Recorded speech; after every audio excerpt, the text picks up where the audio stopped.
don't mean anything, but thanks for listening. Yeah. Everybody, welcome to We Say Things, episode 15, sponsored by Fractal Design. Suns fan, as always, here with the great Cinderman. How are you, friend? Hello. I'm good. I'm got up really a little glad earlier to hear it. because I've got stuff to do today. Oh, wow. That's at a set time. very interesting, I have to say. I know. As always, this is available via audio, friends, at for Apple, Google, Spotify, literally everything you can think of.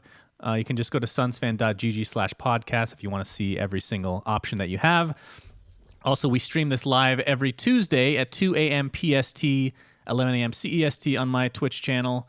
And of course, it goes up on YouTube afterwards. But this is a little bit different, Cinder. And this is pre-recorded because I am going to Ukraine on Tuesday for the WePlay Tournament. You are. So Which it is Underlords. Yes, for the Underlords, not Artifact this time, believe it or not. Maybe in the future, we'll see. Underlords tournament should be a lot of fun. I'm excited to wear some goofy stuff. I have an idea of what they're actually going to have us wear, and let's just say I'm quite excited for the headwear. Let's just say that for now. Interesting. Yes. You going to wear bandanas? No, I wouldn't be excited for a bandana. Let's see. Let's just say I might feel the need to talk with a British accent every now and then. Maybe wear a monocle, you see.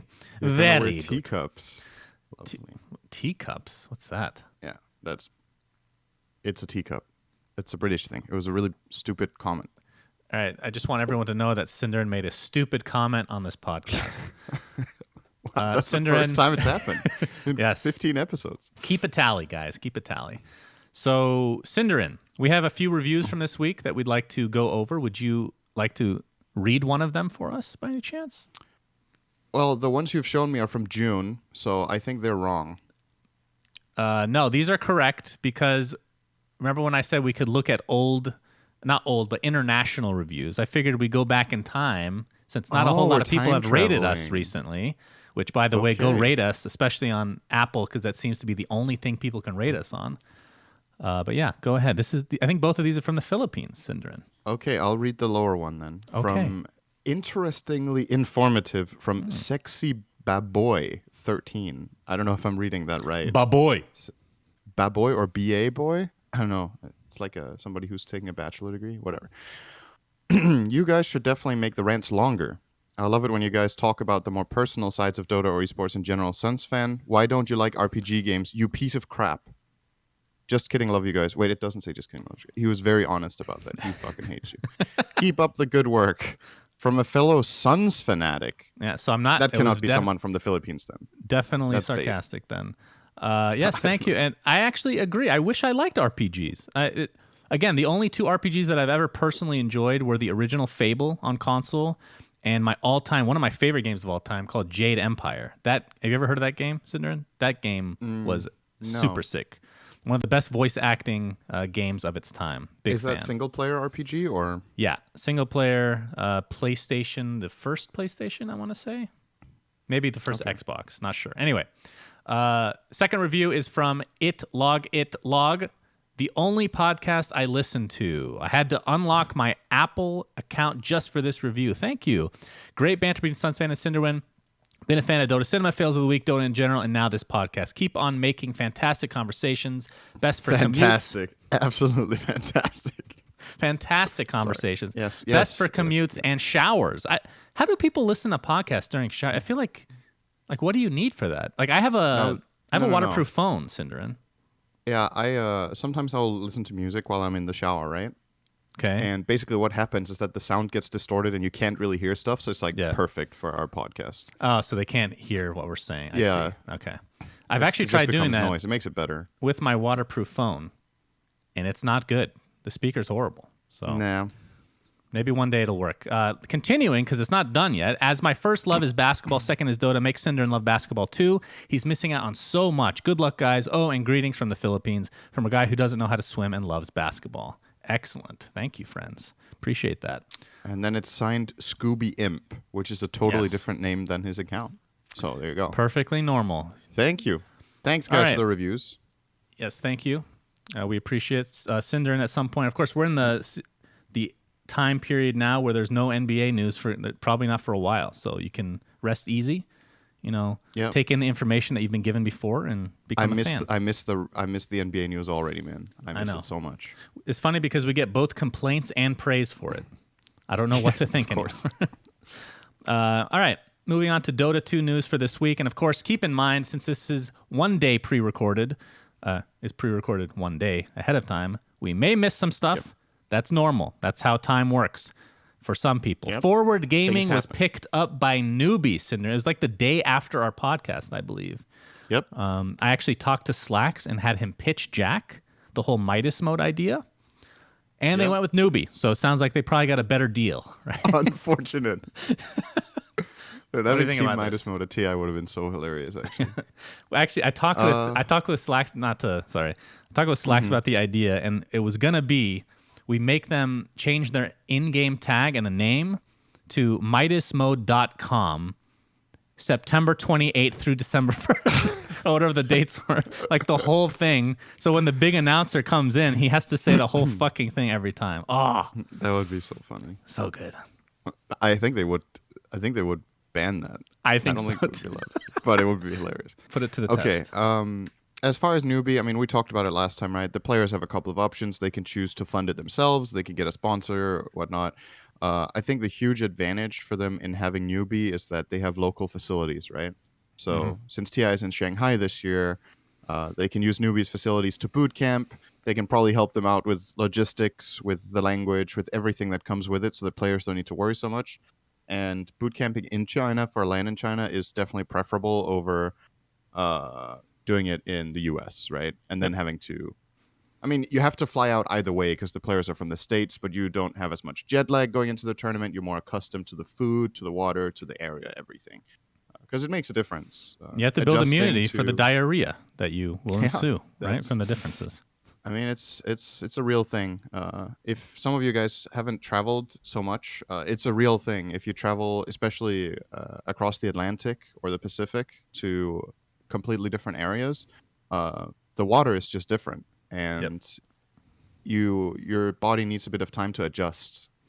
I don't adjust. I just drink water and different food. I just drink bottled water, 100% when I'm at events. Yeah, but even if it's like, even if you really try, you're still gonna likely, you're gonna adjust to the local food. Then, like you can try your hardest to absolutely 100% streamline with what you get at home, but it's really difficult to do. The food options just aren't there, or they're too inconvenient or whatever. Sometimes it's a delay. And last time I was in China, they had an amazing buffet, like this area where you just eat all day, every day. And it was amazing food. And surprisingly, the hummus was and I love hummus. It was the best hummus I've ever had by far. And I had no problems with it. And then 4 days in, it hit me like a ton of bricks. I had to go late. I had to get in late for the talent stuff because... See, I don't have a problem talking about this, but I know some people do. I was shitting my guts out. I had to have the hotel deliver me Imodium. That's how bad. I could literally not leave my room. I haven't had that bad as the squirts for quite a while in my life, and that's saying something for me. But anyway, continue your reaction to Newbee.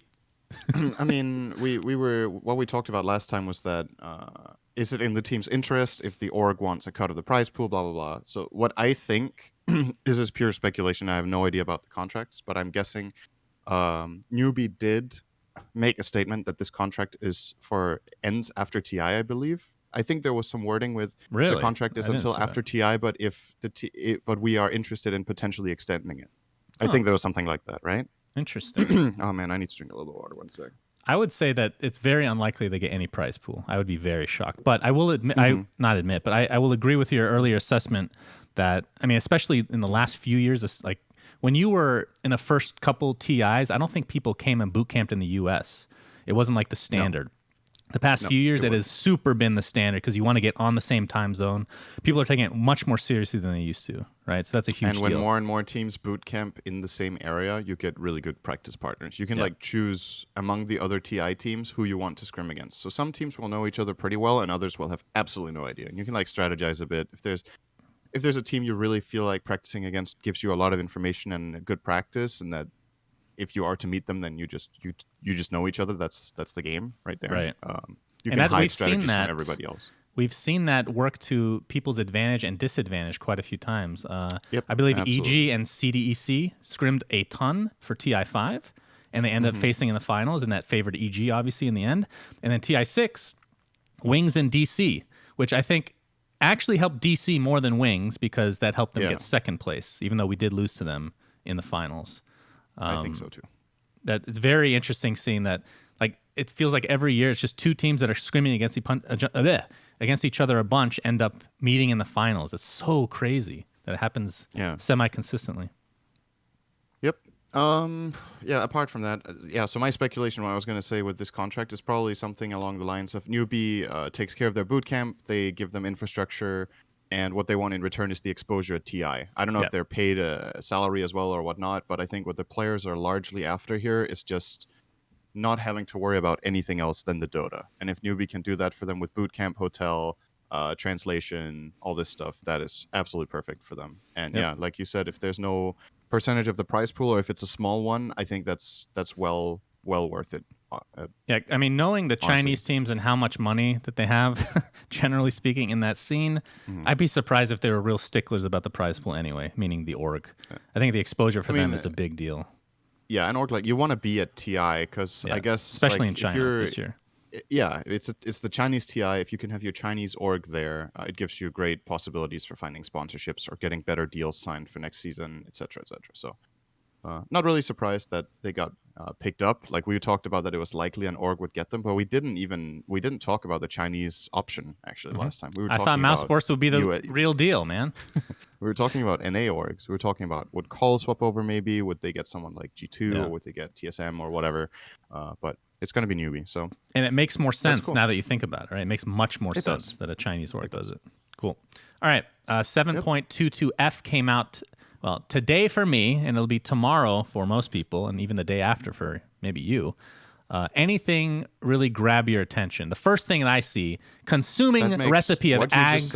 What you just said makes no sense. What did I say? Repeat to me. I don't listen to myself. You said the patch came out today for you and tomorrow for me. I mean, it's out today for me as well. No, it was out yesterday. Okay, technically it was out yesterday for me because it's 2 a.m. That's what I'm... Oh, it was out yesterday for you. Yeah, okay. I messed it up a bit.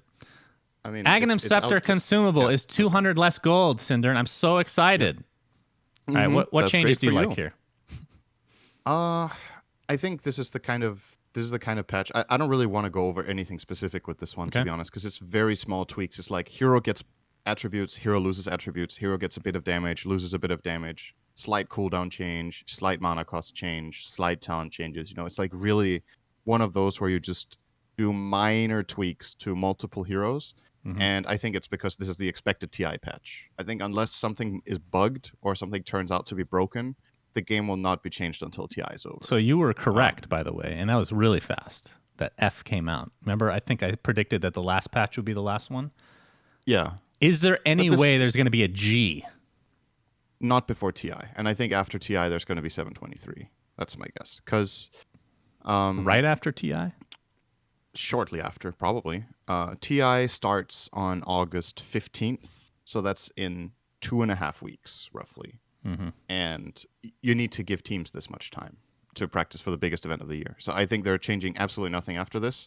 And considering how minor the majority of the changes are, they haven't even changed that much compared to the previous one, right? So you could argue that we should be talking a little bit about like an average between the two for the timeline, because teams will not need to adjust nearly as much to this as they have to other patches in the past, just because the numbers aren't extreme and there's no like new spells or new heroes or items, whatever. It's small things. It's all I know tweak is that win rates of heroes by like 1% or something. Meat Hook got I think a reduction in mana costs, Cinderin. They want to see Pudge at TI. It's very obvious. They weren't happy with that. It will be played. It will be played at TI. I'm very happy to hear that. But it will be played as a core. That's even better. What do you mean, It will be played... That's amazing. I just think it's like... When you say core, what does that mean? Position 3, I think. Yeah. Okay. I like it. There might be some teams that try their hand at position 1 Pudge. It's possible. Really? Or 2. That's like TI1 status right there. Jesus. It's possible, but I think the position 3 pudge is where it's at. You get auras, you get really fat, you have sick regen from your third skill. You go like Pipe Crimson for your team, and then you're just like honestly, you're just a fat tank. Like, that's what you do. A big fat juicy Run around tank. generally. I love it. That sounds great. Yep. That's my life in a nutshell. So I wanted to, we had a little bit of a light outline, so I put in some stuff that I might regret talking about now, which the Arcana Vote is one of them. The reason I say that is because I think maybe by the time this is released, I think the week ends, right? So this is going to get whittled down even more potentially. But we can talk about it now. I think we released this before the weekends. The week ends Tuesday evening for me, right? Valve does their Wednesday to Wednesday cycle, and then is it usually Wednesday they do this? Okay. I don't know. Maybe I'm just making this up, but I know they have like their their Steam maintenance is on Tuesday evenings, right? Okay. So maybe that they set their week around. I don't know. Right. I don't remember when I get votes, but whatever. Well, hopefully we'll talk about it will be just fine. Yeah. I mean, we can talk about this as it progresses. And now that it's like whittled down to not that many heroes, we can start discussing the possibilities. How many are left? 12? 12 are left. 4, yeah. Okay. So on one side of the bracket, there's only 4, which is Void, Drow, Ogre, and Necrophos, which we'll talk about. And on the right side, there's a few more. Invoker versus Slark, which I think we can both agree Invoker is going to just destroy Slark. Yeah. Windrunner versus Ember. Do you have any predictions on that one? I think Ember's going to win. Okay. That's a tough one. I'm going to say Windrunner. I think that's a close one, though. Sniper versus Ricky. I think Sniper will dominate Ricky, personally. I think, like, in terms of pubbers that play heroes, I think both are played a lot, right? I think Sniper more so than Ricky. But if you think about, like, a cosmetic for Ricky, it's not nearly as exciting as Sniper. Does that matter to people? Yeah, I agree. I think Sniper would win that, too. But I think neither of them is going to win the whole thing anyway. Well, we'll talk about that. We'll and then we have Mars versus Spectre, which I think Spectre will win, and I know you're a big Mars fan. Really? I know that. I think Mars will destroy that. 2-1 or something. I am hoping 60-40. I'm hoping for Mars. He has no cosmetics. He's a new hero. I love this stuff. He's a more fun hero to play than Spectre. Spectre is this hero that always makes it to the semifinals. It feels like every year, right? I think there's a couple of arguments for both, right? One of the arguments for Mars you already mentioned. He doesn't have any cosmetics, so if people think about that, there's a guaranteed set coming out for the hero, which is really cool. So if you're a Mars player, you probably want that. Just overall, the design of the hero and like how to say all the graphics in the game that the hero has, there's just so much room for playing around with it as an Arcana. He has a spear that you could do stuff to. The God's Rebuke has a cool animation. The whole fucking arena that you could redesign, as part of the Arcana. There's just some really, really big things. And then you compare that to Spectre where, there's some stuff. I think the biggest thing for Spectre as an Arcana is that it has illusions. So if you have something cool, it will show on your haunt, right? I think that's the thing that really speaks for Spectre. Because apart from that, Spectre's spells aren't as, like, magnificent, It's like there's the dagger, but Desolate has very minimal animation. Dispersion has very minimal animation. No. So, if I were a designer who could make an Arcana for these two heroes, I would want Mars to win because I feel like I would be able to be more creative and come up with something really cool. Yep, because that's of how true. the hero works. That's definitely true. But keep in mind that We'll now see. that I think now Mars that will win, these though. now that the Invoker baby is out and all that stuff, I think it's kind of wide open. You can change these heroes quite a bit now. I don't think people will complain. Non-ghost Spectre. Yeah. And you just change the name of the skills as well. No big deal. All right. So the other side that we kind of glossed over, Void versus Drow. Who do you have in this fight? I think Void is going to win. I think so too. It's a similar logic again, right? It's just more. There's more to play around with. I think in the category of where these heroes are played and where they're popular, I think they're two of the very popular carries over time in Dota, especially in the lower brackets of the game. So there's a lot of people that play these heroes a lot. And I just think Void has more cool stuff to play around with. Drow she's so limited in what you can do. Yeah. I guess you can make the cool Gust, but meh. Again, Void has like Time Walk, which you could make really cool. Chronosphere. So here's the thing, right? The dilation animation. All 3 of his skills that actually show something. I think Time Lock is the only one maybe that doesn't have anything. They all have immortals now. He already has things that change his abilities. Now, if they gave him an Arcana and changed him to face full Void, give him an actual face, I'll be on board with that, Cinderin. That sounds good. very unlikely to happen. I think. By the way, I need to mention that my disgust for the people that voted for Drow versus Wraith King in the previous round. What the I would fuck have is wrong definitely with voted you? for Wraith King there. Wraith King, you could literally make him Skeleton King again. I don't think they would do it. I mean, you could do it if you really wanted and then just come out with a different version for the Chinese. But Wraith King is so cool. Imagine changing. You remember the Dota Cinema Ultimate chest? I don't know what it was called anymore. I actually have art on my wall that shows the. Do you remember like the different black hole? Was it Ravage? I remember the Ult? ulti chest or whatever it was. Yeah. Yeah. So we were gonna come up with a second version, but we kind of like one of them was gonna be a new Pudge animation where he was actually eating, like in the for Dismember, like from Dota 1. You remember that animation? It looked really cool. And the other one of them at least, was Wraith King Tombstone was changed, which if you think about it, it's very brief. It's like a second and a half or whatever, but you could make it like this giant ass like tombstone. Christmas tree, maybe? Cool. Even better. I mean, we are straying towards that, I guess. The Santa Claus Wraith King set. It sounds fine.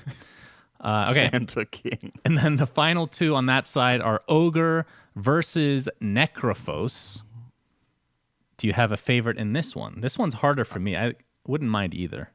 Honestly, that's one of those matchups where I just hope whoever wins of these two wins the next round against Void or Drow and gets to the finals. Because I would be very happy with either of these two getting an Arcana in the end. Personally, I think I would vote for Ogre. Again, there's a lot of... Both heroes have some cool animations, right? The Scythe for Necro, the Death Pulse, which are, low cooldown spell that you cast all the time in the game. So if you have an Arcana for that, that's super cool. Ogre has some very interesting things you can play around with multicast. They already did a little bit with the Wheel of Fortune that he has on the back, where it goes like the ding, ding, ding, and the coin sound and whatnot. But you could probably expand on it a lot. And he has a lot of very visible spells in the game on low cooldown that just get cast all the time that you could definitely work something out with. They're also, both of them are not too heavy on Immortals, I think. I think Ogre has one and Necro has one or two. All right. Who remembers at this point, honestly? Yeah, I think. So I know Ogre has the Wheel of Fortune, right? That's an Immortal, but I don't know if he has any other than that. Like I know there's definitely a Death Pulse and a Reaper Scythe effect, but I don't know if those are just Immortals or... I believe they had those effects for other just regular mythicals back in the day. So I remember the Necro weapon, which I think was either a very rare or an ultra rare from last year or the year before. The one that's like makes his scythe, it's like glowing and has this like wavy animation, I think. To it. Maybe you remember it. I don't remember the name of it. I remember the actual piece on your back that I really don't like because it doesn't fit the hero, I feel like. So I got rid of it. Okay. So he has two at least then. Yeah. Okay. Anyway. Yeah. Okay. I think Ogre wins that, but I think it's close. All right. So the final question: who do you, out of the heroes that are remaining, who do you want to win, and who do you think is going to win? And you can, it can be the same hero if you want. God, I feel like I don't feel strongly about anything anymore after Wraith King lost. It's hard for me to pick one that I want to win because there's a couple that I'll be really happy with winning. Just say Mars and get it over. If I have to pick one, I'll say Mars. But I also would really like to see either Ogre or Necro win. So any of those three I would be happy with. Okay. Who I think will win? Invoker. Invoker or Void, I think will win. Really? Ooh, okay. Probably. It might be Void, actually. If you think about it, there's so much for Invoker now. I think the people might want something more for someone else, right? Like Invoker has the kid persona, has tons of items. So I'll say Void, but I wouldn't be surprised if Invoker still wins. So who I've been rooting for this whole time was, you guessed it, Wraith King. Yeah. So now I have to come with a secondary choice, which everything looks pretty awful. I'm going to say Ogre. I want Ogre to win, and I actually think that he might, because same logic as before. Like this whole, there's always like a joke contender, if you will, right? And this feels like one of those. Except the difference is, first of all, he's going to beat Necro. I don't think there's any issue with that. He's going to go against Void or Drow, who people are just sick and tired of at this point. So I think he beats either of those potentially. Then he ends up against Invoker in the finals, which people, again, like Invoker could very well win it because it's been so long and it's been so close many a time. But I think the memes will win this time, Cinderin. Ogre shall prevail. If not, then I don't give a shit about this anymore. The memes will win? Yeah. No, that never happens. Always. All right. I wanted to talk about one more thing related to Dota. Mm-hmm. I don't know if you've played this mod. I just heard about it today. It's called Watcher of Samsara. Have you heard of this? No, I saw it in the outline. And I was like, I haven't heard of this map, but it has 257,000 subscriptions. So Yes. It's a tower that's- defense game. It's Chinese based, so it's a little bit it's hard to understand the intricacies. I played a couple games. It seems really cool. Of course, we've is had there a tower translated defense before. version? I mean, yeah, it's in English, but Okay. I'm just saying, like, there's no, as far as I know, there's no way to easily, like, maybe you have to go on YouTube or something to learn about specific mechanics and how things work. Because it looks like it gets pretty in depth, but it seems like it's a team game, 4 players. So if one person's fucking up, it can ruin everybody's That's time. like classic Warcraft 3 tower defenses, though. Yeah, I agree. Like if you played Winter Mall or, these good old... Yeah. You have like a backstopper guy who gets all the leaks. And if nobody's leaking, he just sits there, Yeah. Or back then, the levers were the big problem, right? One guy leaves early and you're like, fuck me, dude. Yeah. What can you do? Try to make a pre-made group with friends or something to play the map. Do these 257,000 subscriptions include Chinese players? They do, right? Probably.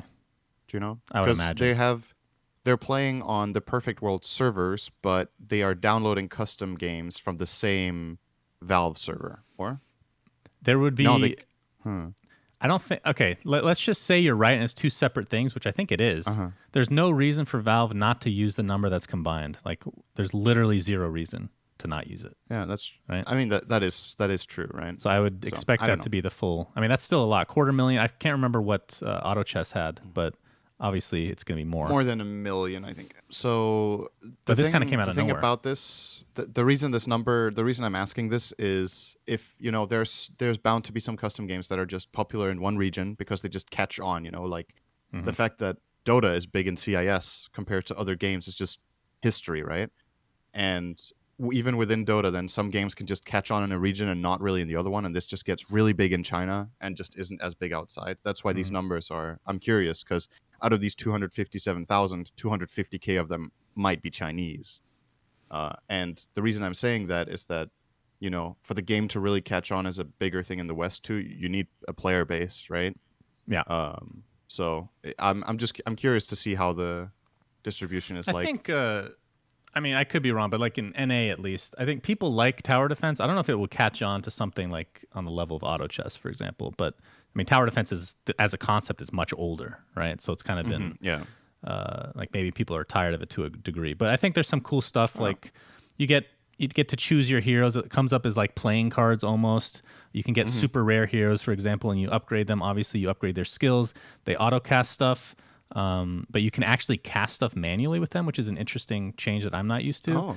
You can buy items, put them on the heroes. It's very intricate. That is actually a classic thing from old Warcraft 3 tower defenses too. A lot of times the towers would in some tower defenses you could control the towers, like select who they attack, and in some you couldn't, I think, but having manual cast spells is actually something that multiple tower defenses had in the past. Like you would strategize, okay, when the enemies start bunching up here, that is when I use my flame strike or whatever your tower had. You could switch on and off autocast, I think. So maybe sometimes it would be like pseudo manual where you could choose to switch off autocast and then you can't actually cast the spell, but you could switch on autocast again and then it would cast it after. Yeah, I don't remember that at all. I guess I'm just used to the way things have been in the past decade.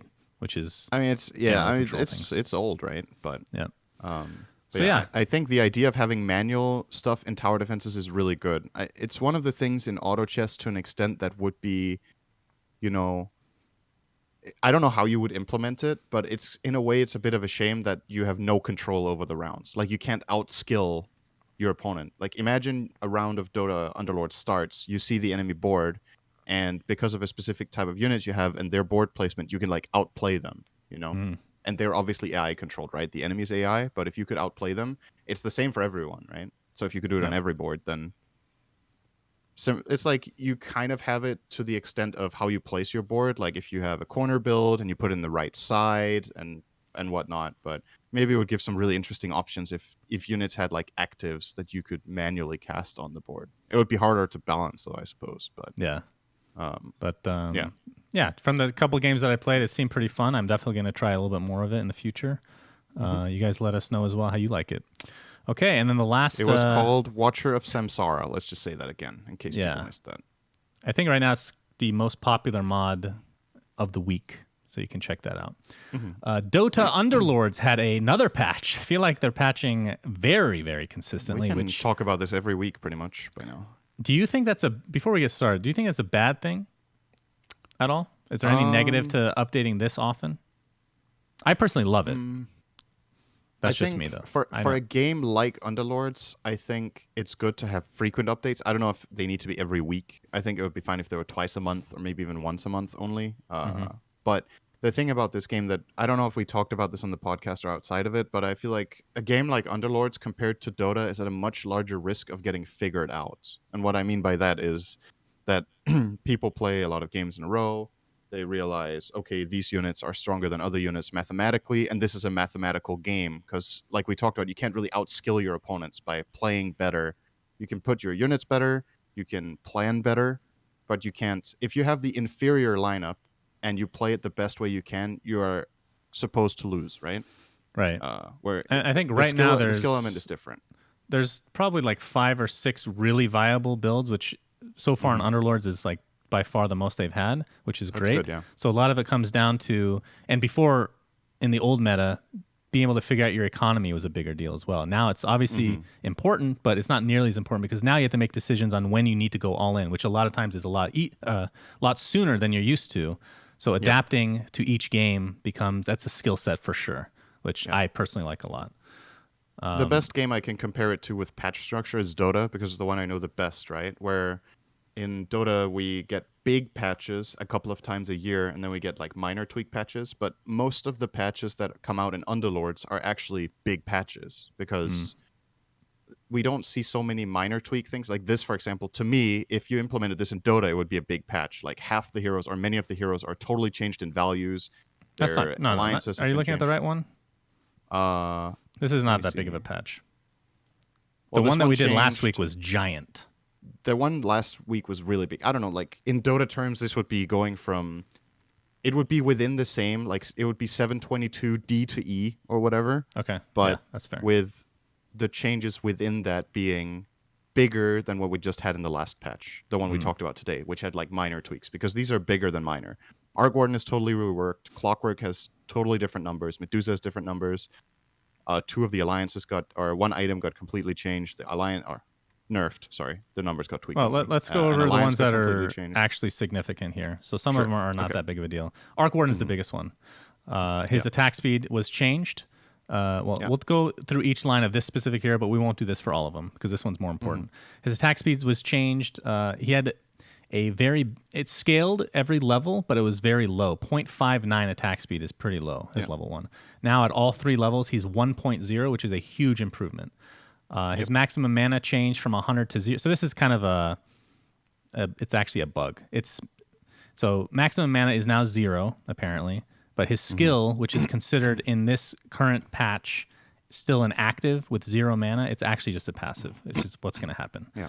And the reason that matters is you can get silenced, right? Right. So right now you can get silenced, but in the future you won't be able to. Gold cost and tier was changed from 3 to 4, and obviously his HP buffed too. Was buffed as a result. So the biggest thing for him is his Tempest double. So before once he got enough mana, he would pop another guy, and then that one could pop another guy, etc., and just keep on going. Now you can't do that. So as I said, 0 cooldown, 0 mana, and it now reads, Arc Warden creates a copy of himself with the same health he currently has. The clone can use all the items that it has and will attempt to attack the same enemy as his summoner. Whenever this clone dies, Arc Warden will create a new one. This is very interesting, and at first read, obviously this is a nerf from before, based on the memes that were occurring, but this unit is still really good if you do it right. Dagon is still good. I've tried it in 2 or 3 games, I think, and I think the new Arc Warden is better than the old one as a unit by itself. If you don't build a strategy around it, but you just find Arc Warden, it's actually a super value 4-drop, in my opinion. Yeah. I If you agree. get this unit in round like on level like 5 or 6, even if you only have one of it, if you have one damage item or one active item or whatever that you can put on it, it's really useful for your team. Like you can have two mechs, for example, or you can have, just damage. If you have even a level 1 Arc Warden with a Maelstrom, is actually really strong because Maelstrom is very good on this hero. he has 1 attack speed, Yeah. so you get 2 Maelstroms just running, and if he doesn't die fast and on the main, it's fine. If his clone dies, whatever, he makes a new one, right? That has probably less health because you took some AoE damage, but I had really good success in one of my games with getting a fast level 2 Arc Warden that I had 0 synergies with. I had no alliances, nothing. I just think I had a level 2 Arc with Maelstrom, and it was owning Yeah, through he's a 3/4 DPS of the unit game. now. Yeah. Yeah, he was really, really good. And like I said, Dagon yeah. is also still good because you just get a free 800. You just kill somebody twice. Yep. And if you position your Arc Warden properly for your, like if you position him in a way that there's only one spot for him to go to, the clone, and you put him in that clone in that position to actually die first, then you get even more value out of it. It's a little bit fringe maybe, but some cool things you could potentially do. Some other changes that we won't really talk about. I do want to talk about Lycan, though. He was changed from a human warrior savage to a human hunter savage, and his wolves are hunter savages. So this gives hunters a 7th hunter finally. That was kind of the issue with them before, because once Tidehunter was a warrior, because the 6th hunter was always Medusa, and you almost never find her, and she just sucks. So Yeah. that's good for hunters. How is this for the game? Have you tried Lycan recently? I actually had it in my build yesterday because I went savages because I found a fast tooth and claw. I think it's. Items insane. I mean, it's largely the same unit, right? One of the downsides for Lycan is that he has less armor because he doesn't get the warrior alliance bonus. Yep. So I think when you place Lycan, you need to not consider him a tank. He needs to kind of be second row, or he needs to not be the absolute primary focus of the. Oh wow, my voice. Goodness, Cinderin. Wow. He needs to not be the primary focus of the enemy because even if you get shapeshift off, you want Lycan to stay alive. He actually hits really hard with the hunter passive now, with the 20% chance of double attack, or 35 if you have 6 hunters, which is he's not really a frontliner anymore. No, so you need to build your strategy a little bit different and rethink how you use it. But he seems really strong, especially again because of the hunter bonus and the fact that the wolves are also savages. If you do have tooth and claw, it adds up over time pretty quickly with these wolves just mauling people down. So it's a strong unit. Seen a lot of people going 3 hunters just with if you pick up an early drow into a Lycan into +1, like a Beastmaster for a frontliner. Yeah. This wolf does a lot of damage now with that hunter perk. And obviously nice. the dream for Lycan is to have tooth and claw and the summoning stone. It feels like then somebody has that insane. Every game, by the way. I think those are going to be the first things to get nerfed. That is super powerful. I think summoning stone is too good, personally. Yeah, I just think the item is too good. Like, regardless of what you have with it, it just seems. Yep. It seems a bit too good. Font of Creation, which was a big. Sorry, do you want to continue? Yeah, I quickly wanted to mention 2 heroes because it's something I play, so I have a pretty good idea of this. I've been trying a lot of these. What are they called? Scrappy Inventors. Yeah, they're good. And I think the changes to, especially Clockwork, became a much better unit. And Tinker also became a better unit, except that he's less tanky, but he deals more damage. So it's harder to frontline Tinker, but in the right game, the unit can still be really good. But the thing about Clockwork that I found really interesting is I think this unit is, if you have a strategy where you go Scrappy or where you need, even if you only go 2 Scrappies or whatever, if you get a good roll on Clockwork, this unit is worth trying to 3-star. It's insanely strong on level 3. 15 armor, 3,500 health, and the battery assault has a tick time of 0.35 instead of 0.7. Yeah. So you're like, some units can't attack. It's like in Dota. Yeah, it's great. They get interrupted nonstop, and they can't cast, or actually do any spell. Let me think. What spells have cast point in Underlords? Do they have like Shadow Fiend? Yeah, Shadow Fiend has channeling. The channeling ones, obviously, you counter. But I was thinking, even something like Wild Axes from Beastmaster, do they have a wind-up, or does you just throw them? Yeah, I don't know. Not sure how it works. But anyway, this unit is crazy. I had a 3-star Clockwork yesterday. It owns. It's super good. Yeah, so for if you him go and build this round. specifically, the armor and HP were buffed this patch, and then for Tinker, like you said, attack speed Yeah. was upped a bit, armor was reduced, so they don't want him to frontline, but at the same time, he should be getting off his rockets earlier now because he can attack faster. So And obviously, Pretty Tinker is kind of a meme unit in a sense. When you get level 3, it has 0.5 second cooldown on missiles. So if you can place him in a way where he keeps taking damage without dying, the unit is insane, actually. But it's pretty hard. strong. It's hard to do. That was something I thought was cool because I found I really like playing Scrappy Inventors, but they've been kind of meh until now, where I think they're starting to be in a spot where it's a viable strategy. Even if you don't get to super late game where you can find techies and gyro, I still think it is a playable strat with just 4 Scrappies. I've had pretty good success not going for the high units, but just getting the value units. That was my issue before, is I kept trying to go for the old strat, which was 6, obviously, but it's very hard to get to 9 to get to techies. But 4 is just strong. You go 4 and then you go 3 mages and you're good to go. It's very, very strong. And the 4 you can go, there's a side benefit that one of the ones you're likely to have is Bounty Hunter. And since Scrappy Inventors have good tanky frontline, there's Clockwork, there's Alchemist, you can go Assassins with it, and then you can use your bounties, both alliances, very effectively, because he super benefits from playing with these Scrappy units. So it's a good pairing overall. Also, Font of Creation, like we were saying, it's HP. This is the thing that spawns Eidolons for primordial units. Before it was 300, 400, 500 HP. Now it's just a static 300. And the max damage was nerfed at 10 at all levels. So essentially a tier 1 through tier 3 Eidolon are almost identical. They're pretty bad, especially when you take into account the primordial change, which is easily the biggest thing in here. Because we talked about last week, I believe, that primordials were way too strong. Before, there was I forget what the percent chance was, but it was like 30 or something like that, to disarm a unit for 4 seconds, which is absurd. Now, this is what it reads. Level 1, enemies attacking primordial units have a 25% chance to have their attack speed slowed by 50 each attack. This effect is applied at the start of the attack and lasts for the duration of the attack. And then, obviously, if you get the second level of primordials, it just works for all your allies. Yeah. This is weak. This is back to being super weak.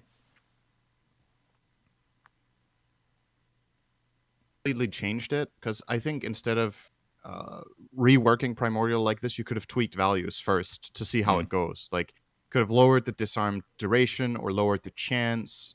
And I think it was completely unnecessary to also nerf Eidolons now that you nerfed Primordial as much as you did, because then you could at least, build for the Eidolons with your Primordials. But they are too weak for it to be worth it, I'm afraid, now that they have this passive instead. They still have 20 armor, though, Synderen, for some reason. They do. I thought that was what they were going to nerf, that they were going to lower the armor by like 5 and then keep the other values the same and then change Primordial to have lower chance. But they completely reworked it. And in my experience, nobody goes this. And if they do, you largely don't really care that much. So Primordials, I think, is the weakest alliance right now out of all of them. Yep. Overall. All right. And then the last gaming-related topic we'll discuss, which I think there might be some people mad about this, just us talking about it, Synderen, which is actually sad in its own right. But of course, this is a podcast about gaming in general. We just have a focus on Dota. But Fortnite, apparently, I know almost nothing about the game, by the way, just had their World Cup, $30 million in prizes, which is what they were touting. Apparently, they had 2 tournaments, I believe, a solo tournament and a duo tournament. Not sure why they didn't have the quads. Isn't there a quad mode in Fortnite?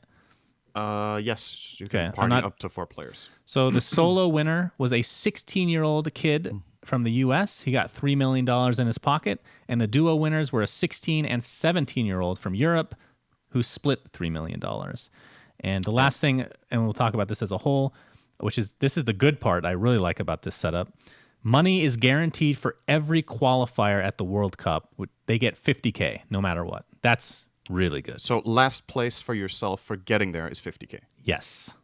We would assume. Or they might even, I think so. Yeah, so the last place. That corresponds to if TI had a last place prize of $250,000 for the last place team. Okay. And last year it was about $100K, I think. Maybe a bit less for last place. Well, aren't there? You remember the wild cards? I don't know. I don't remember how TI does it anymore. Wild cards used to get anything. I don't know if the 17th, 18th, they get something now, right? Yeah, we don't have wildcards anymore. The last place team is 17th, 18th. They are the only teams that don't get to play on stage. But they If still it's get the money. same format as last year. Their placement last year, I think, was worth. I feel like it was 60K maybe. Now that Mhm. I think about it twice, and then the 15, 16 placement, or 13th through 16th, they all get the same placement, which is about 120, 130. I feel like it was something like that last year Mhm. for that. So yeah, there's a couple of things about this that I really like. I've played Fortnite myself. I haven't played it for a long time though, so I don't really know. I can't really tell you much about like how they play, what the meta is, all this stuff, which is also largely irrelevant for this, so whatever. But as far as the prize pool structure is something I really like here, because I looked at the breakdown of the drop off. Like first place for solos was 3 million. I believe second place was 1.9. So the finals, if you will, they don't actively play finals, they play rounds, right? And they score points, and it's about gathering most points. That's how you win, which is, in my opinion, the only plausible format for battle royale. I don't Mhm. think you can do best of X in the sense that you like just have, let's say you have 10 players and you play best of 3, and you need to whoever wins most of those 3 games. You know what I mean? Yeah. They play. I think I'm not 100% on this. What they did at the World Cup, if they played like 10 rounds and then you score points across 10 rounds, you get points for surviving and you get points for kills. So there's different strategies. You can like play very defensive, try not to die and get points for that, but then you find few kills. You can try to get both, or you can play really aggressive and hope you snowball and get a lot of kill score. But what I do like about the prize pool is that I think it was 3 million for first, 1.9 for second. Then I think it was still over 1 for third. So like the relative value of the placements to each other in the top end is not nearly as extreme as in Dota, which I've talked about countless times by now. How much the finals are worth, right? For example, there isn't actively a finals in Fortnite, but they don't, how to say, the difference from second to third is not bigger than the value of second, or second to first. Sorry, right? You know what I mean? Yeah. Which I think is great. And yeah, like the bottom guaranteed prize money, I think it's really, really good way of doing it. Making sure, like basically, if you qualify to the Fortnite World Cup, this is a full year salary in many Western countries, basically. If you're from another region, it's even better, obviously, right? But What do you think about it? 16-year-olds winning $3 million. yeah, that's the thing that's a bit crazy about Fortnite, is that I think the average age of the pro players is a lot lower than Mhm. in Dota, because I think the game is way less about massive experience and a lot more about like really fast reactions, really fast mouse movements, Can I building and say stuff. something, Cinderin? When I was Yeah. 15 years old, that's when I was Hmm. playing like Half-Life, Deathmatch, and I believe Counter-Strike. I Yeah. was a fucking god. I'm not just saying this. I was a goddamn god. Like serious. I'm not just saying this. I know you guys think I'm Hmm. just saying this. I was one of the best in the world easily. Like I was amazing. My reaction time was unreal. Every year it got worse. Starting at 16 years old. That's amazing, isn't it? It's not the same for everybody, but for me, like I Yeah. peaked at 16 probably, Yeah. gaming wise. I don't think it's a coincidence that the winner is 16 and the duo winners are 16 and 17. It says one of two things. First of all, that either it means that you're best at this game when you're really young, or there's just more competitive players at that age, so that's why they Mhm. have a higher chance of being represented, right? I think I read that the youngest player at the World Cup is 13, and the oldest player at the Fortnite World Cup was 24. Wow, that is actually more Out shocking. of all qualified players, the oldest is 24. And Wow. in Dota, the oldest players we have at TI are like 30, right? Yeah. It's a different ball game. Incredible. And I'm not saying you can't be 30 and qualify for this World Cup, but I feel like, Fortnite has a lot of players. And sure, the average player is younger than Dota, but despite that, if there was absolutely no correlation between age and qualification, it's a bit surprising that nobody past 25 made it, right? Hmm. Yeah, that's So perhaps incredible. this game just really does favor younger players, and obviously for these guys, it's absolutely life changing. It is for anyone to win $3 million, right? But you're 16. You're gonna not only win this prize, you're gonna get signed. If you aren't already, there's gonna be some really interesting sponsorship deals. Do you instantly turn into a piece of shit? Do you That think? really depends who you are. That's totally on character. I feel like let's just say an average person, I think they would actually turn into a piece of 16-year-old shit. Yeah. as 16-year-olds. Yes. By getting $3 million, all this fame, I think you turn into a piece of shit most of the time. I'm not saying it's like 80-20. It's probably like 60-40 maybe. That's being generous, probably. More I people turn have into pieces of this. garbage. I don't know if opinion is the right word, but I feel like it depends what the character trait is. But some character traits are really hard to change. Like external factors like this. Like if you're a really humble person, just by nature, if you're very humble, I think if you win a tournament like this, you just feel you have this amazing feeling of wow, I did it, but you stay grounded. You know what I mean? Like you still realize this was an amazing accomplishment, but you're very humble about it. You feel grateful that you got the opportunity, that you were lucky to get there. Uh, you acknowledge that the competition was great and that you weren't just like flat out stomping everybody else like they were total terrible or whatever. I think if you're a humble person, I don't think something like this With a completely good change. At upbringing, least rarely. Humble right? people will probably stay humble. But if you're like, how to say it? If you're like on the border, if you, I don't know how to say it. It's like with votes, right? There are people that you can't change. There are to use an American version, okay? If you're very Republican, it almost doesn't matter what happens in politics. You're going to vote Republican, and the same if you're a Democrat. And that's why the people that you're fighting for in the votes are the ones that are like able to flip, right? The ones that are like in the middle, can like go either way depending on what the policies are. Yeah. Those people with traits. Like if you are just an arrogant piece of shit, you're gonna stay an arrogant piece of shit. You win $3 million. If you're super humble, you're gonna stay super humble. If you're like somewhere on the spectrum, like in between, this is the thing You're a that can piece of push shit. you. Yeah, this will push you. I think I could totally. I just see. want to say I actually don't know. I didn't look at any videos of who these kids are. I'm not saying they're pieces of shit. I'm just talking from a general basis, just before people assume something. It is interesting though, because I think in Dota the best parallel I can draw to this was Samael's first LAN was DAC in 2000 and was it 14? I think. Yeah, it would have been probably by now. And I think he was 16 when they won that LAN. 2015. And that was TI5 they won. was it It was was the it same year they 2015? won. Yeah. That was same year as DAC? Okay, so only 4 years ago. Unless it was 4.5, I December guess. of 2014. It might have I been. think it was in January. I was thinking DAC. January. So Well. 2015 January, I guess. Okay. Anyway, he was 18 or 16, I believe, at the time, Yeah. and that was really, really young to win a LAN in Dota, like super young. He was like an upcoming star, And it just looks like in Fortnite that this is the. I didn't check the top 5 or top 10 or whatever their ages of their players or something, but again, just based on oldest player being 24, the majority of the players that placed high are probably sub 20, right? Yeah. So it's just different. But And yeah, I do want to say overall, I don't want to go off on a big tangent about this, Cinder. We don't need to make this a big topic. I just wanted to say that like shitting on games like Fortnite as a Dota player doesn't really make sense to me, or any game for that matter, really. I mean, I yeah, understand like the dynamic between League and Dota. I feel like that's very specific because of things that happened between the people that yeah, created League of Legends. It has less to do about the game than the history itself. For games like yeah. Fortnite and you guys might be saying I'm a big hypocrite for talking shit about Overwatch, but here's the difference, right? Like I don't have to like a game to root it on. I think any of these games having a big tournament like this, you should always encourage that and root for them because it's great for esports as a whole. Overwatch, Yep. it's not that I even said this on the podcast. I'm rooting for them. I just think that much money put into one game that hasn't proven to do anything yet is a disaster, and it actually affects other games as well because you're bringing outside investors in. That's the difference. The game itself, whether I like it or not, I think it's a real piece of shit, is irrelevant. I'm rooting for them to do well on terms, and the same is for Fortnite. So I agree. the mentality that I feel like it's a very juvenile attitude to have, to just like shit on these games for no reason.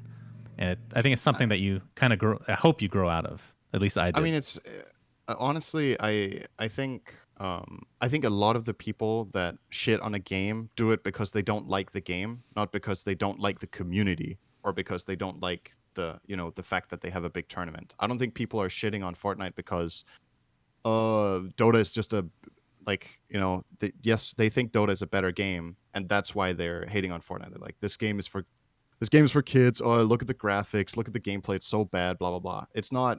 The most complaints I have seen have not been, wow, Fortnite has a $30 million prize pool. How fucking stupid that they put that on this game. It's mainly just people disliking the game, I feel. Yeah, I think Which is probably. kind of what you said with Overwatch, right? Like, you don't like the game. That's fine. Like, I guess for some people, you can kind of get jealous because it's like this game that I don't like has 30 million. What the fuck? I mean, that's but kind of with my there's nothing mentality wrong with is with disliking games. Like, of yeah, no, course, that's I hate TFT just because of the art style. League of Legends is the same. I hate the art style so much, and it saddens me that people want to play a game that looks like shit. But that doesn't mean I'm rooting against them. No. You know? And I Anyway, think something. Well, Fortnite. This is kind of a good topic to talk about a little bit, just because you need to remember what position this game is in from an industry standpoint. Not just within the industry itself, but as a gateway to external investors, like non-endemics, as we call it. Non-endemic investors are people that are from companies that are not within gaming. So not your keyboard sponsor, not your headset sponsor, but something like shavers or whatever, just as an example. People like those, Fortnite is one of the games that is really hot right now in the public eye. When people talk about video games that aren't really into video games, they talk about Fortnite because it's what their kids play. It's what you hear about on the news. So them having a big tournament like this and it running successfully and having good numbers or whatnot will be ultimately good for those investors to want to get into esports in general. yep, it's the bridge. So Guess absolutely. what? This is the News flash. Dota is not a bridge to anything right now. It's very hard to get into. It is. You need It games is like Fortnite. Yeah. Yeah. So from that perspective, it's good that Fortnite did well. At least it seems like the tournament did well. I haven't looked very much into it, but overall, it hasn't been considered a failure as far as I'm aware. Yep. So that's great. And obviously, Fortnite has an insane budget, from what I've heard. So perhaps they will continue into the next year with a similar prize pool overall for the season, or maybe they will even up it. We'll see. But I believe this was the final event of the season, because they did $100 million in prizes for the whole season, and you would imagine the World Cup was the end of it. So this one event had 30 million, and the rest of the year had 70 combined. I'm not 100% on that, but I do remember they wanted to do 100 million prize. You think I do research for this, Sindrin? No. Is that what you're trying to say? Maybe you knew it, Okay, but, no. Yeah. Okay, so the final. Yeah. Okay, let's move on. We'll go on to the fun section, and we have one topic to discuss, Sindrin. I want you to take this very seriously. Okay. Okay. Will you take this seriously? Yes, I will. What is your biggest fear and why? And we kind of talked, I forget how you talked about your swimming thing. How did that come up, by the way, in our previous episodes? I'm trying to remember. I think it was just something like tell people what do something you about not us know that they don't know. Okay. Yeah. So you can't use swimming or water or anything like that. So your biggest fear, you can say if it is the swimming, that's fine, but you need to say something in addition. Does it need to be rational? No. What I mean by this course is, like, there's something, the thought of this is absolutely terrifying to me, but it's impossible. Does that count? Like, it's something you could dream, right? But it can't happen in real life. Does that count as a fear? Can you give me that and a tangible one? Is that possible? Okay, I'll give you that one first, and then I need to think again, I guess. Okay. So something that I find, the thought of this, I find absolutely terrifying. And I think that what originally gave me this thought was actually Calvin and Hobbes. You know that comic, right? Yep. It's amazing. It's like the best comic of all time. Go Garfield. Garfield is also up there. That's definitely very good too. But I think Calvin has a dream, or he tells a story where he's like, there's this huge wasp that's chasing him. Like, not like you just think of an insect. We're talking like 1 meter long. So that's like 3 feet, right? Right. The thought of being outside and then there's this gigantic wasp that starts chasing you is fucking terrifying. Because like the thing about insects is that they're annoying and they're like dangerous in their own ways if you have an allergy or if they're dangerous or whatever for other reasons. But taking something small like that and then blowing it up to that size is absolutely terrifying. It doesn't work the other way. If you take a horse and you make it really small, it's not that scary. But so you're afraid of an obese American wasp, essentially. Sumo wrestler wasp. Imagine a 1 meter long wasp or spider for that site. Okay, sure.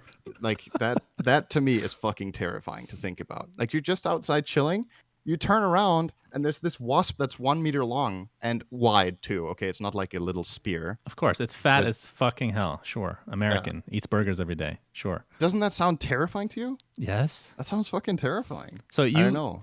this entered your mind by reading that comic, Calvin and Hobbes, and ever since you've Yeah. been terrified of a I giant mean, wasp. But that's the thing. Like, are you terrified? Because it's imagination, right? You know it's not real and it can't happen. But Okay. I'm just imagining if I were in that situation, that would be really, really scary. It just came to mind when I read Biggest Fear. Immediately, I thought about that. Oh, that's good. So, I thought it was appreciate that. Yeah. Do you have a real fear by any chance? Um, Wait, hold on. What do you think about if it's a normal wasp? Do you think you're less or more or average amount of scared versus a of normal just person? insects in general, Just normal. wasps. Normal, I think. Normal. Maybe Okay. less even than Okay. average. It doesn't scare me interesting. much. Like spiders and stuff don't scare me at all. Okay. They're uncomfortable, but I don't have a phobia. Gotcha. I'm thinking about if I have a phobia for anything, because I can't think of a phobia I have. So an actual fear. Uneloquent. Being uneloquent is a fear of yours. No. Being American instead of Danish, would that be a fear? That you woke up one day.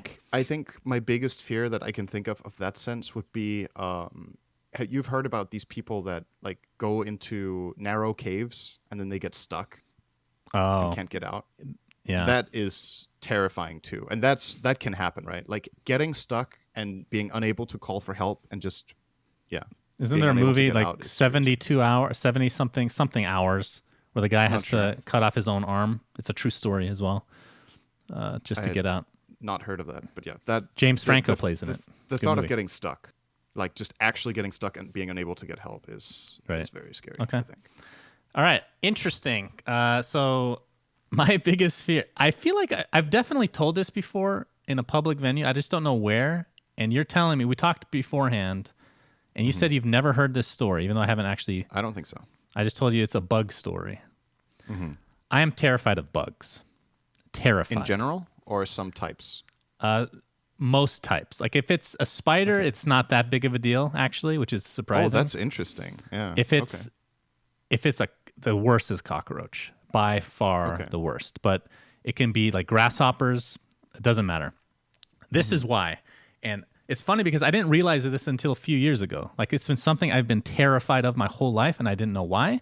My first thought was, oh, it's that scene from Indiana Jones and the Temple of Doom. Have you seen that movie? Where he's walking over a bunch of bugs. Like I just remember that vividly, and I used to have nightmares about that. Hey, but I just want to point out I've seen a movie you mentioned. Go on. thank you. That's great to hear. We'll find out more in the future at the end of this episode. But a few years ago, I realized that is not actually where the fear came from, because my parents were telling a story, and my brother, because he has really good memory. So we lived, as you guys know, in Saudi Arabia for the first 10 years of my life. And something happens in Saudi Arabia that is literally unbelievable. So a certain time of the year, and I don't know if it's every year, it's probably every couple years or something, we have locust season. They call it locust season, okay? Mm-hmm. Yeah. In reality, just for you guys to know, it's actually just a grasshopper, but they're huge and they're black, okay? Yeah. I was in kindergarten. My mom was on her bicycle with me in the back, and it was one of these times she was riding the bike to my kindergarten class, and you know these movies that you think are exaggerations? So I'll give you an example. Yeah. You know, like dust storms. You know those movies where I actually thought this was an exaggeration when you see the dust storm in a movie, like, holy shit, it's like a wall of... That's real. That actually happens. We even have that in Arizona. Yeah. The same thing with any movie that has like these biblical plagues.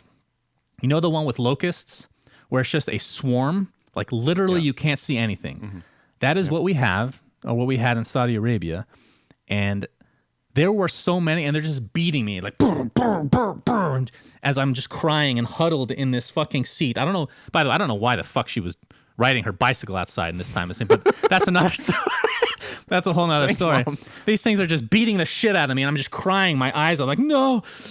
Like there are this is not an exaggeration again. There are so many cars are skidding on the road as like their guts just get, as these grasshoppers get disemboweled. There's so many.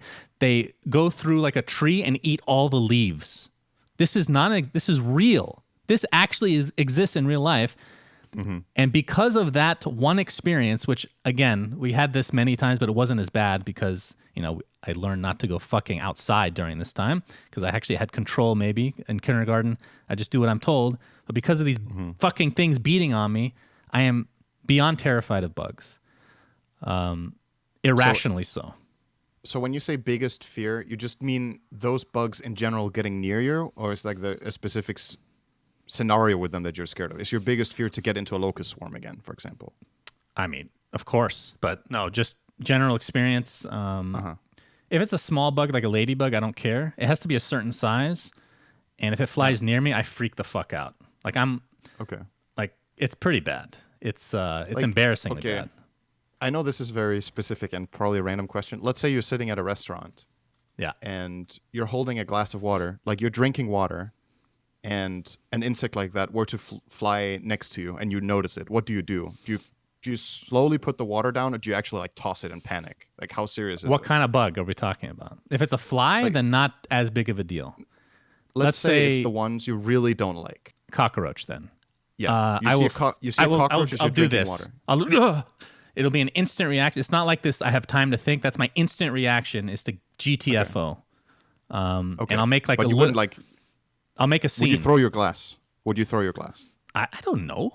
What kind of a question? Like, how do I know? No, but it's it's because it's kind of. Let me give you an example what you were here. Saying, no, but what you were saying. Okay, what you were saying was like these things that you see in movies that you think are exaggerated are real. The things you see in movies when people have a phobia with like spiders or mice is that they flat out just panic and jump on the table and drop what they're holding or whatever. Right. That's probably also inspired by reality. That's why I'm asking, like, if you've had an experience with insects like this where you did something, like you totally just dropped everything that was in your hands, and then afterwards you were like, you're not really in control of it. It just happens. Right. Yeah. So this actually happened the other day. Okay. Like even something as simple as a moth, I will be a bit freaked out about. Like it's obviously varying levels depending on what kind of insect. But if I don't see it and it just hits me in the face, it could be a fly and I'm not expecting it. The other day, I slapped myself in the face like immediately by accident. I'm like, and I actually hurt myself. It hurt my hand quite a bit, Cinderin. But yeah, so if you remember what I talked about with the water thing, I got like this.